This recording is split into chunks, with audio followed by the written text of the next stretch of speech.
Hello friends, welcome to my channel. இன்றைக்கி நம்ம டேஸ்டியான ஹெல்த்தியான ஒரு மில்க் ஷேக் ரெசிபி தான் பார்க்க போகிறோம். இந்த மில்க் ஷேக் ரெசிபியை நான் கேரட் வச்சு செஞ்சுருக்கேன். இந்த வீடியோ டீட்டெயில்டாக வேணும்னா வீடியோவை ஸ்கிப் பண்ணாமல் பாருங்கள். இந்த மில்க் ஷேக்கை சம்மர் டைமில் மட்டும் இல்லாமல் எப்போ வேணாலும் நீங்கள் செஞ்சு குடிக்கலாம். இந்த ரெசிபி செய்கிறதுக்கு ரொம்ப நேரம் தேவைப்படாது. இந்த ஹெல்த்தியான ரெசிபியை எப்படி செய்கிறதுன்னு பார்க்கலாமா? வாங்க. ஒரு பவுலில் 2 டேபிள் ஸ்பூன் கஸ்டர்ட் பவுடர் சேர்த்துக்குங்க.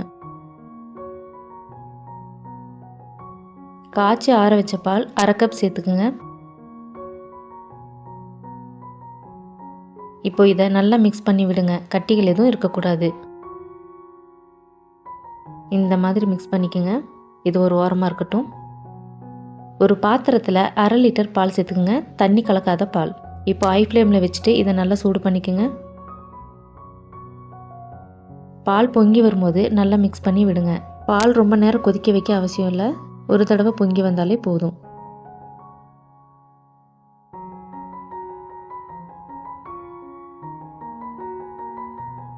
இப்போ அடுப்பை சிம்மில் வச்சுடுங்க. நான் பெரிய கேரட்டாக ஒரு கேரட் கட் பண்ணி இதில் சேர்த்துக்கிறேன். சின்ன கேரட்டாக இருந்தால் நீங்கள் 2 கூட சேர்த்துக்கலாம். இப்போ அடுப்பை ஹை ஃப்ளேமில் வச்சுட்டு 1 நிமிஷம் நல்லா கொதிக்க விடுங்க. கேரட் வேக வைக்கணும்னு அவசியம் இல்லை.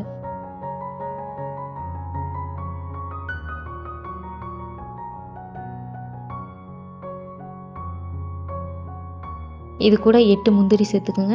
முந்திரிக்கு பதிலாக நீங்கள் பாதாம் கூட சேர்த்துக்கலாம். பாதாமை நல்லா கொதிக்கிற தண்ணியில் ஊற வச்சுட்டு அதோட தோலெல்லாம் எடுத்துகிட்டு அதுக்கப்புறமா சேர்த்துக்குங்க. இப்போது 4 பேரிச்சம்பழமும் இது கூட சேர்த்துக்குங்க. பேரிச்சம்பழத்தில் இருக்கிற விதைகளை எடுத்துருங்க. இப்போது இது எல்லாத்தையும் நல்லா மிக்ஸ் பண்ணி விடுங்க. அடுப்பை சிம்மில் வச்சுட்டு ஏற்கனவே நம்ம கலந்து வச்சுருக்கோம்ல கஸ்டர்ட் பவுடர், அதை இதோட சேர்த்துடுங்க. கஸ்டர்ட் பவுடர் அடியில் தங்கியிருக்கும். நல்லா மிக்ஸ் பண்ணி விட்டுட்டு அதுக்கப்புறமா இதில் சேர்த்துக்குங்க.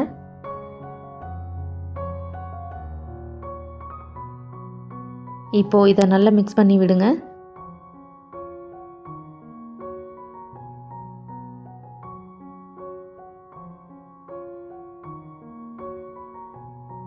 நான் இதில் 1/2 கப் சர்க்கரை சேர்த்துக்கிறேன். இது நல்லாவே இனிப்பாக இருக்கும்.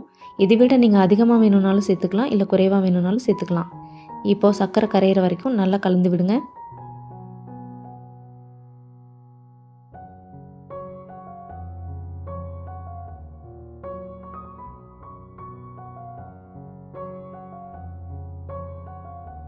நல்லா கலந்து விட்டு சர்க்கரையை செக் பண்ணிக்கோங்க. தேவைப்பட்டால் சேர்த்துக்குங்க. நல்ல ஒரு கொதி வந்ததும் அடுப்பை ஆஃப் பண்ணிவிடுங்க.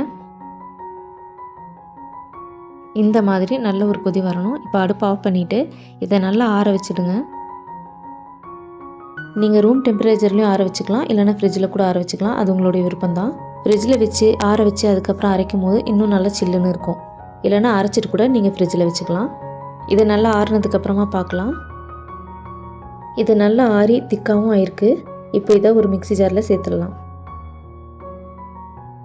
நான் அதிகமாக இருக்கிறதுனால 2 தடவை அரைக்க போகிறேன்.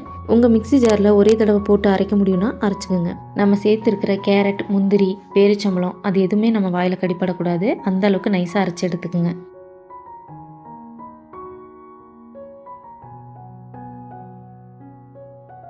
அரைச்ச மில்க் ஷேக்கை ஒரு டம்ளரில் சேர்த்துருங்க. இது கூட கொஞ்சமாக டேட்ஸ், அப்புறமா உங்களுக்கு பிடிச்ச நட்ஸ் எல்லாம் கூட கட் பண்ணி சேர்த்துக்கலாம். நீங்கள் இதை அப்படியேவும் குடிக்கலாம், இல்லைனா கொஞ்சம் நேரம் ஃப்ரிட்ஜில் வச்சு சில்லுன்னு குடிக்கலாம். இன்னும் நல்லா ஹெல்த்தியாக குடிக்கணும்னா சர்க்கரைக்கு பதிலாக தேன் கூட சேர்த்துக்குங்க. இந்த சம்மருக்கு தகுந்த மாதிரி ஒரு சில்லுன்னு கேரட் மில்க் ஷேக் நம்ம செஞ்சுருக்கோம். இதை நீங்களும் உங்கள் வீட்டில் ட்ரை பண்ணி பாருங்கள். ட்ரை பண்ணி பார்த்துட்டு எப்படி இருக்குன்னு கமெண்ட்ஸில் சொல்லுங்கள். மறக்காமல் உங்கள் ஃப்ரெண்ட்ஸ் அண்ட் ஃபேமிலிக்கும் ஷேர் பண்ணிவிடுங்க. நம்ம சேனலை இது வரைக்கும் சப்ஸ்கிரைப் பண்ணாதவங்க சப்ஸ்கிரைப் பண்ணிக்கோங்க. பக்கத்தில் இருக்க ஆல் பெல் ஐக்கானையும் கிளிக் பண்ணிவிடுங்க. இந்த ரெசிபியில் வர ஒவ்வொரு பொருளோட அளவையும் நான் டிஸ்கிரிப்ஷனில் கொடுத்துருக்கேன். மறக்காமல் போய் செக் பண்ணி பாருங்கள். இன்னொரு சூப்பரான வீடியோவோட வர வரைக்கும் பாய்.